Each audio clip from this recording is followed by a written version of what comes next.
Mario Guisando con nosotros, bienvenido Mario, ¿cómo andás? ¿Todo en orden? Muchas gracias por la invitación. Gracias a vos por venir. Mario, además de ser un genio total, yo lo conocí porque cuando yo no me podía mover, lo tengo que decir, me encanta decirlo y se lo digo a todo el mundo, no me podía mover, me descubrieron una hernia de disco y un día quedé duro, no me podía levantar de la cama. Me querían operar, me querían postrar en una cama un año. Lo voy a ver a Mario, porque alguien me dice, anda a verlo a este señor, y Mario me dice, mira flaco, esto se cura solamente en movimiento. Pero ¿cómo, Mario, si todo el mundo dice que tengo que estar acostado? Y Mario me dijo, en movimiento. Y el día de hoy llevo una vida plena porque me puse en movimiento. Así que gracias, maestro. No, por favor, muchas gracias a vos. De verdad que gracias. Lo digo siempre, siempre. Hernia de disco, todo, la gente va curandero, se hace tirar sal en la espalda. Tengo un amigo que se hacía tirar sal. Sí, hay tanta Y cosa. yo le digo, el señor no tiene, no solo la hernia, digo, pues, sabes que eso, pero vamos a desandar un poco tu vida. Yo recién te preguntaba antes de venir cómo te presento y vos me dijiste, yo soy profesor de educación física. Con mucha honra te faltó decirme, pero lo sentí así. ¿Cuándo empieza tu historia con la educación física y cómo? Mira, Joel, cuando era chico, vengo de un padre que era profesor de educación física y médico. Mi padre fue director, el primer director del IPEF, cuando pasa a depender cuando deja de depender de la dirección de educación física de la provincia, y él después hizo medicina y dejó la educación física por la medicina, así que ya lo traigo muy, muy embebido, ¿no? Claro. Familiarmente al amor por el movimiento. Y después, bueno, en toda la etapa infanto-juvenil, la presión, nosotros perdimos a nuestro padre muy chiquitos, la presión familiar para hacer medicina, para seguir de alguna manera los pasos del mandato. Y bueno, yo lo resistí, de todos mis hermanos fui el único que lo resistió, no quise ser médico, me quise dedicar a lo que me gustaba, que era precisamente la educación y el movimiento, y bueno, lo que es el alma en herencia, porque de alguna manera u otra seguir revinculándote con el problema de la salud y la enfermedad, pero quizás utilizando herramientas que son precisamente las motoras, las motrices. Claro. O sea, y ahí viene todo tu expertise que tenés hoy en tratamiento de lesiones y demás, ¿no? Claro, hasta más o menos el 2001 me dediqué exclusivamente al deporte de alto rendimiento, aparte de dar clase en el profesorado.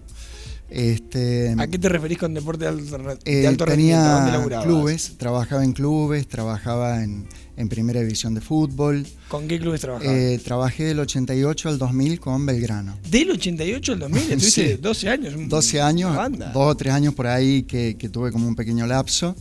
Y ahí tuve 3 o 4 campeonatos en primera división. ¿Vos eras el profe del plantel de primera? Claro. Con todo lo que eso conllevaba, digamos. Claro, exactamente. Que eran épocas en donde podía dedicarme al fútbol y al mismo tiempo dedicarme al profesorado. Ahora los planteles de primera división tienen todo personal full time y el profesor que está a cargo del plantel apenas le alcanza el tiempo para estar solamente dedicado a eso. ¿Y ahí en esa época no. ¿Y ahí elegiste irte? En el 2000 decidí no seguir con fútbol de primera división por el tiempo que absorbía. No me veía toda la vida con las concentraciones todos los fines de semana. Llevabas la vida de un futbolista profesional. Llevas esa vida, pero todos los fines de semana. De pronto un futbolista profesional puede algún fin de semana zafar por alguna lesión o por una expulsión. Claro. Pero para nosotros era todo el tiempo. Empezaron a surgir propuestas de capacitaciones los fines de semana acá y en el exterior. Puse en la balanza y decidí... ¿Capacitarte vos? ¿Capacitaciones propias? Dar capacitaciones. Dar capacitaciones. Dar capacitaciones. Vos sos un tipo muy estudioso, ¿verdad? Conecté en algún momento la educación física con el estudio. Claro. Creí que se trataba de una profesión de estudio. La mimeticé con el escritorio y la lectura profunda de textos. No sé si me equivoqué o no, pero no la veo como una actividad meramente práctica, sino como una actividad que tiene una expresión práctica, pero atrás un respaldo teórico consistente. ¿Y han ido cambiando mucho esas teorías? Sí, ha habido una gran evolución. Probablemente, y no solamente para el deporte, sino también para los que nos dedicamos a la enfermedad, de teorías, no diría reduccionistas, pero sí unicausales. Hoy estamos en medio de una lógica de la complejidad de pensamientos no lineares, lógicas fractales, en donde, bueno, la complejidad del fenómeno hace que tengamos que analizarlo de una manera mucho más desmenuzada con la que lo hacíamos hace mucho tiempo. Las teorías era como más pragmático, ¿no? Era como, bueno, es esto, era una cosa más causal, digamos. Claro, si te duele es por esto. Hoy el dolor es un emergente de una cantidad de causas que se mezclan. Pero a vos te pasa eso, te voy a confesar algo, justo lo aclaré cuando arrancamos. Cuando yo te voy a ver a vos, al tiempo me encuentro una persona que me dice, ¿qué te duele? ¿Tienes hernia de disco? ¿Te duele la espalda? Sí. Fui a ver a Mario Di Santo, le digo, me armó un plan, está buenísimo. Pero fíjate porque eso es el miedo a los cambios, ¿eh? Claro. ¿Puede haber algo de eso? Sí, en rigor hay, creo, con respecto muy puntualmente a eso, al dolor. El dolor es, bueno, de hecho un emergente muy, muy respetable y hay muchas posibilidades de afrontarlo, no todo es tan sencillo como a través del movimiento. Pero evidentemente el dolor altera el control del movimiento, hace que nos debilitemos más progresivamente. Entonces nuestra posición es que si la persona ya pasó por el médico, por el fisioterapeuta y ya está en condiciones de reemprender un proceso de control motor, hay que hacerlo lo antes posible para evitar que el dolor crónico nos siga debilitando. Pero ¿vos crees que de pronto alguien puede tener una lesión o persistir en una lesión producto de cuestiones que van más allá de la cuestión meramente física? Ah, claro, por supuesto. Entre los estados y procesos mentales y los estados y procesos neuromusculares hay una relación tremendamente estrecha. O sea que yo podría tenerle miedo a los cambios y además tener una hernia de disco que quizás se agudiza producto de esta cuestión emocional mía. Ahora te entendí perfectamente la cuestión.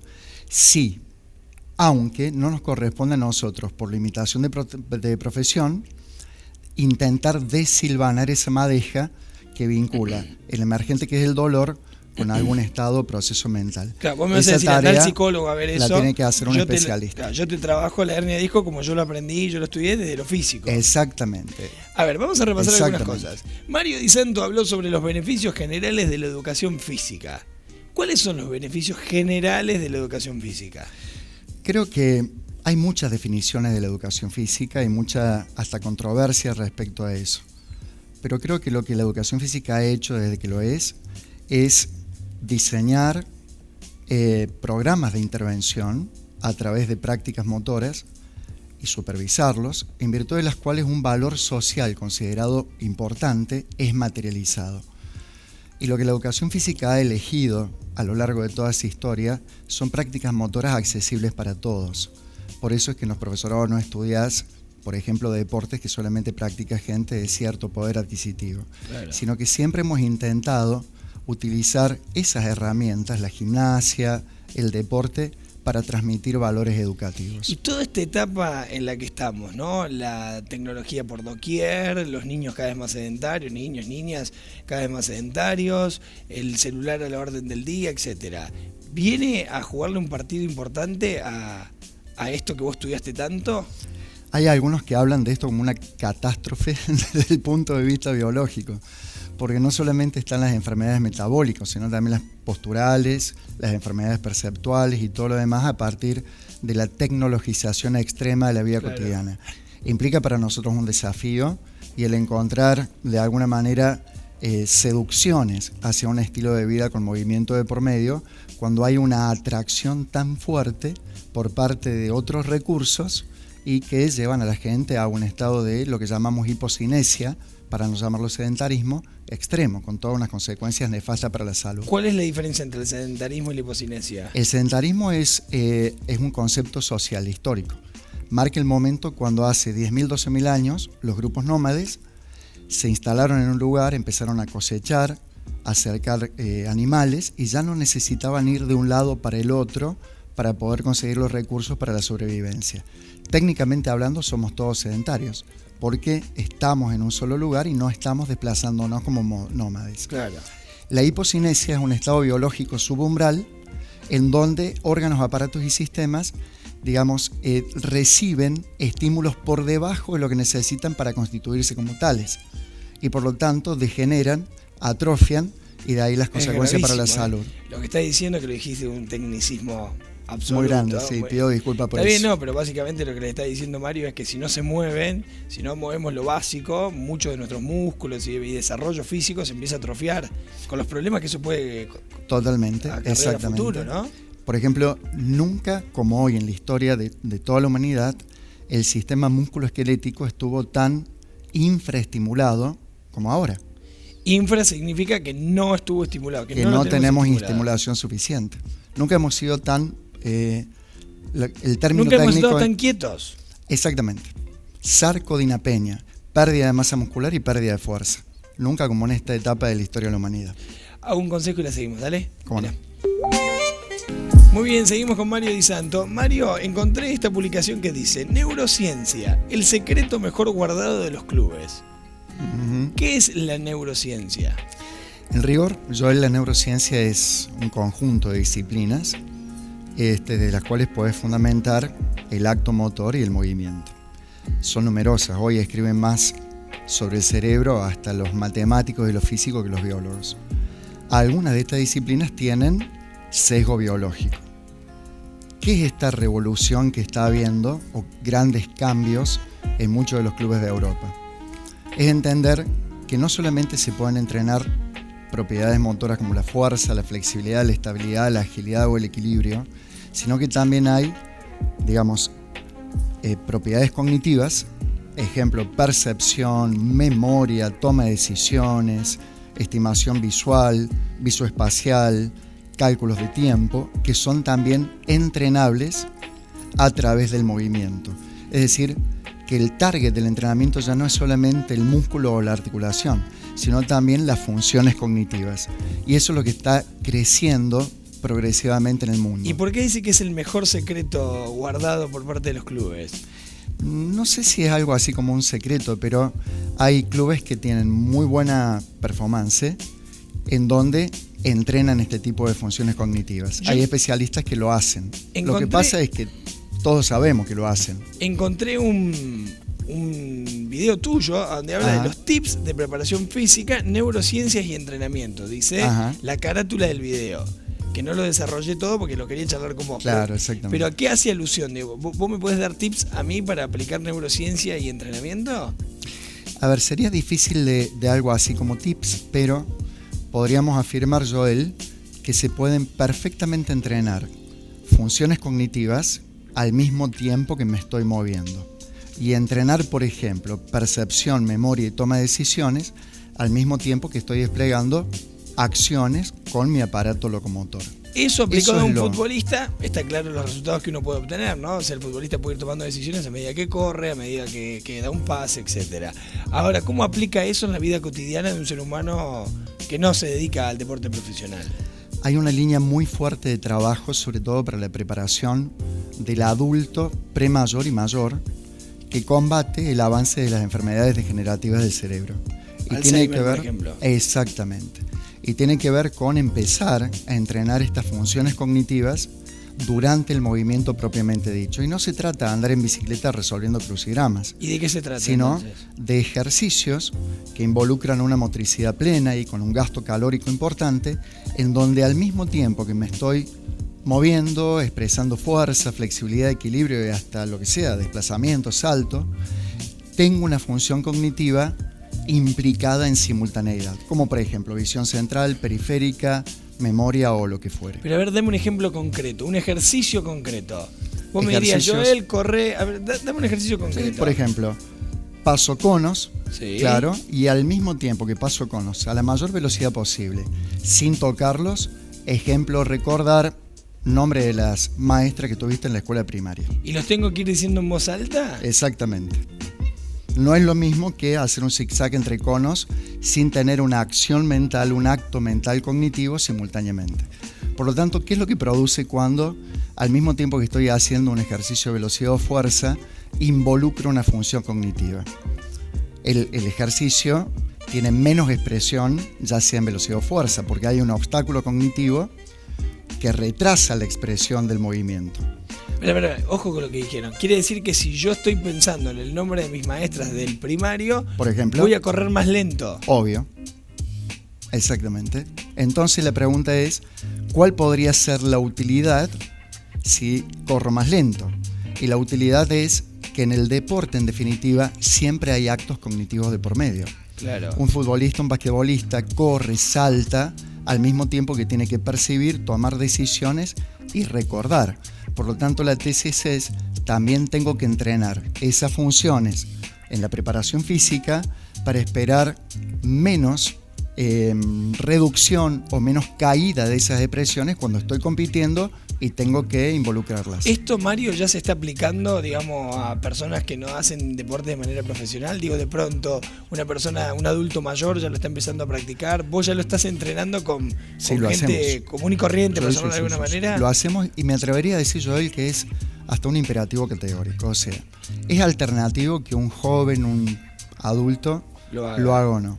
Pero un adulto mayor, en donde tenemos que evitar o, digamos, tomar medidas protectoras para el avance de las enfermedades degenerativas del cerebro, me parece que lo tenemos que hacer. Y que tenemos que entrenar. Y siempre se hacen así, de manera combinada, digamos. Exactamente. No es vaya a jugar al sudoku 15 minutos, ahora venga a hacer bicicleta 15 minutos. Está muy bueno eso, porque el entrenamiento cognitivo y el motor van de la mano, al mismo tiempo, y me atrevería a decir, con acciones motoras de alta exigencia y complejidad.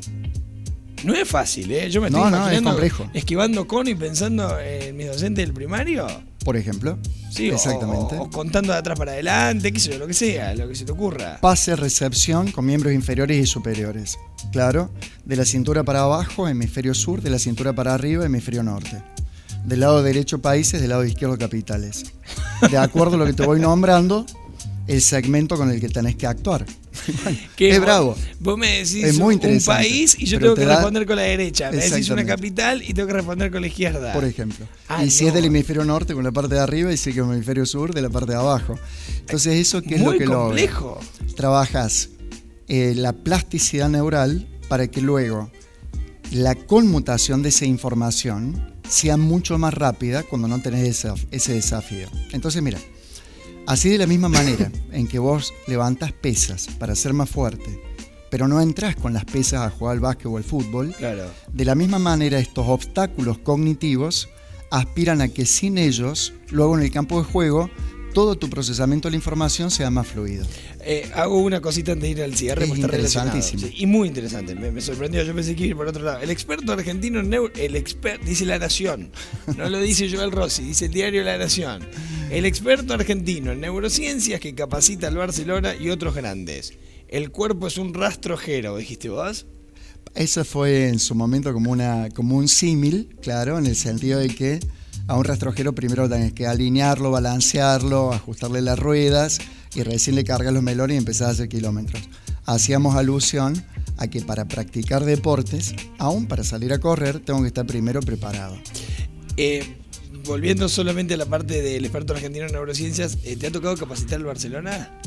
Te cuento, la Universidad del Siglo XXI y el Barcelona tienen una alianza empresarial para la capacitación. Entonces son 5 certificaciones que empezaron en el 2017. Una es Neurociencias y Motricidad Humana, que la dicto.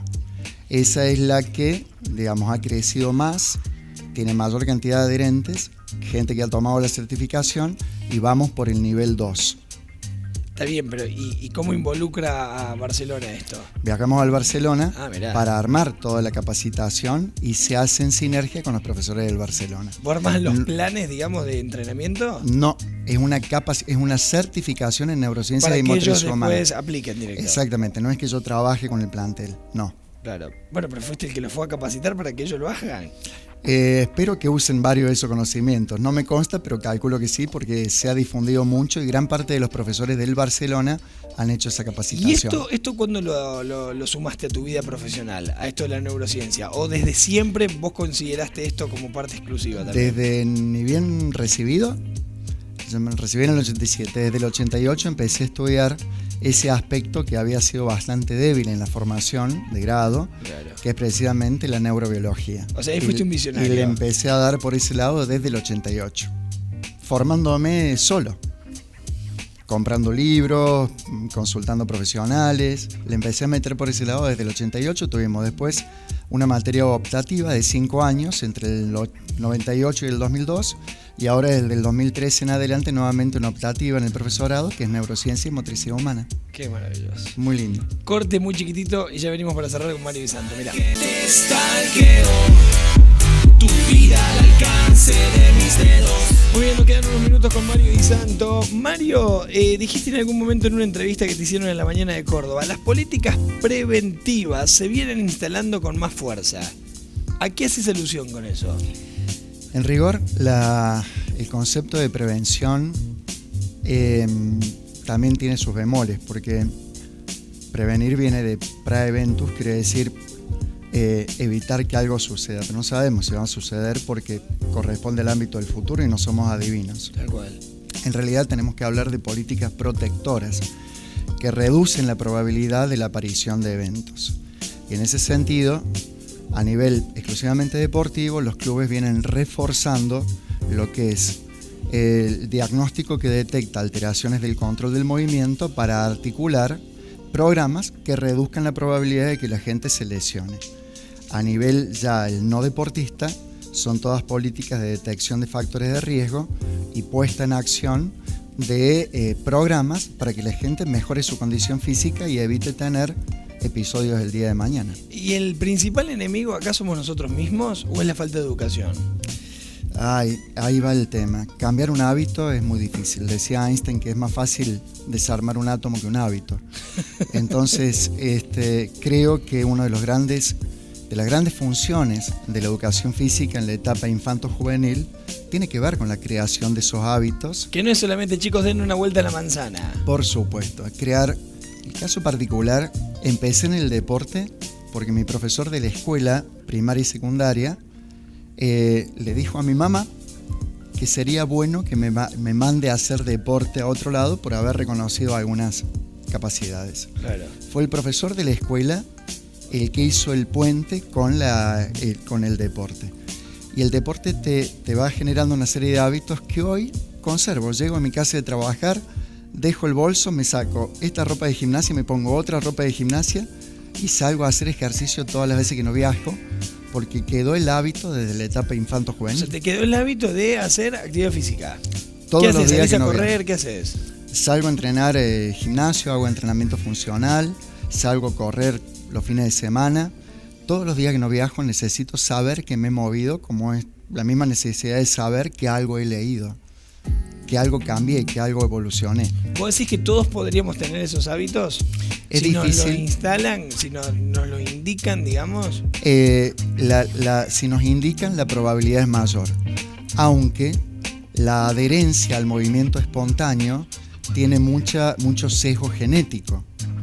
Y muchas veces heredamos una disposición a no movernos espontáneamente. Claro, somos como, viste que la gente arranca el gimnasio, va 15 días y lo deja. Y lo deja. En el mejor de los casos. Por eso los gimnasios ahora te cobran cuotas anuales. Sí. Vos decís que eso es algo que viene con nosotros, digamos. Desde el 2010 en adelante hay publicaciones acerca de la genética de la conducta sedentaria y de la inclinación espontánea a moverse. Y se han detectado algunos precursores genéticos que explican por qué a la gente le gusta espontáneamente moverse o por qué prefiere quedarse en la casa y postergar el inicio de un programa. Y tiene que ver con los receptores al placer. En gran parte, los receptores que tenemos a sustancias que se segregan y que nos gatillan placer a través del movimiento. Ah, bueno, entonces la gente, si se atreve a moverse, va a encontrar mucho más placer que si no lo hace. Hay más probabilidad de reproducir neurotransmisores, receptores y progresivamente necesitarlo. Claro, pero sin embargo, vos fíjate que da la sensación de que la gente opta más por ver una serie de Netflix que por salir a caminar. Porque creo, Joel, que en el fondo, a pesar de que a lo largo de toda la historia evolutiva necesitábamos arriba de 7.000 calorías para sobrevivir, correteábamos la pradera todo el tiempo para conseguir calorías para sobrevivir. Quemábamos muchas calorías. Exactamente, pero todo en pro de conseguir calorías para la sobrevivencia. Hubiera sido insensato que el hombre en la edad de piedra hubiera salido a gastar calorías sin la garantía de conseguirlas. Por eso creo que tenemos una genética para el atesoramiento. y es descabellado salir a gastar calorías si no tenemos garantía de recuperarlas. Pero hoy el contexto cambió y no tenemos una biología preparada para el contexto que nos hemos fabricado. El contexto que nos hemos fabricado garantiza la provisión de calorías. Maravilloso. Ese es el problema. Este momento hay que cortarlo, hay que reescucharlo y escucharlo, porque en realidad, y esto para cerrar por lo que te escucho, hoy lo que tenemos que hacer es ganarle incluso a nuestra biología misma, digamos. Sí. Porque hemos predeterminado un contexto distinto para lo que hemos sido creados o determinados. Pero si no lo hacemos, estamos en problema. Totalmente. A ver, cuando engordas, hay millones de años de historia evolutiva que reconocen esa energía potencial como una ventaja. Y como gato panza arriba, tu cuerpo evita eliminarlo, porque lo reconoce evolutivamente como un bien para la supervivencia. Por Claro. eso es tan fácil engordar y tan difícil desprenderse de esa energía potencial. Claro. Entonces, tenemos una maquinaria biológica hecha para el atesoramiento y tenemos que lograr combatir ese sesgo histórico y generar este deseo por el movimiento, por el placer que el movimiento genera. Ahí está, vos decís que el movimiento nos va a terminar generando placer, incluso más placer que a lo mejor ver una serie de Netflix. Exactamente, y cuando nos falte, que genere algo así como un síndrome de abstinencia, que Pero te para lleva a la necesidad de Pero volver a para mover. eso tenés que haberte movido por lo menos ¿cuánto? Un año de corrido para Mucho generar. tiempo. ¿Cuánto Sí. tiempo? Y con esto te dejo tranquilo. No, un placer. Esto me sale un montón de dinero si tengo que esta charla con Mario. ¿Cuánto tiempo? Suponete que hace 5 años que no corro. O alguien que no se movió nunca, que está viendo el programa y dice, la verdad que yo más que salir a caminar cada tanto, te debes encontrar gente todo el tiempo así. ¿Cuánto tiempo le lleva a esa persona tomar el hábito de salir, aunque sea a caminar todos los días, de manera ininterrumpida de lunes a viernes? ¿Cuánto tiempo le va a tomar? Perfecto. La primera condición es la continuidad. No da lo mismo hacerlo un lunes o un martes y después volver a hacerlo lunes, martes, 15 días. Tener una frecuencia determinada. Y luego, a partir de ahí, no son muchas semanas que ya se generan cambios a nivel de los grandes centros del sistema nervioso que regulan la vida automática, la vida de los hábitos. Son pocas semanas, algunos plantean 3-4 semanas, otros menos, otros más. Bueno, eso pero está bueno. El asunto está en la continuidad. Para que la gente sepa, señora, señor, aguante aunque sea 3-4 semanas. Exactamente. Hasta ese entonces le vas a tener que dar la orden todos los días a tu cerebro que suceda. Después tu cuerpo te lo va a pedir. Exactamente. Es decir, se generan las estructuras automáticas que te llevan a hacerlo espontáneamente. Como te pasa O hoy el a hábito. vos. Que llegaste, Exactamente. sacás el pantalón, te pones los cortos. Y el día que no lo hago siento que algo me falta. Mario, gracias. Es Gracias a un vos, enorme Robert. placer hablar con Ha vos. sido de verdad. hermoso. La Es verdad, estaba muy espectacular, nos contento. quedan muchas cosas, pero bueno, las vamos a seguir algún día. Ha sido Gracias. muy- Mario Di Santo, señoras y señores, un lujazo que nos hemos dado en esta noche. Sean felices, ríanse, vivan la vida con alegría, corran, muévanse, que eso también genera placer. Nos vemos en la próxima. Chao. Estalqueo.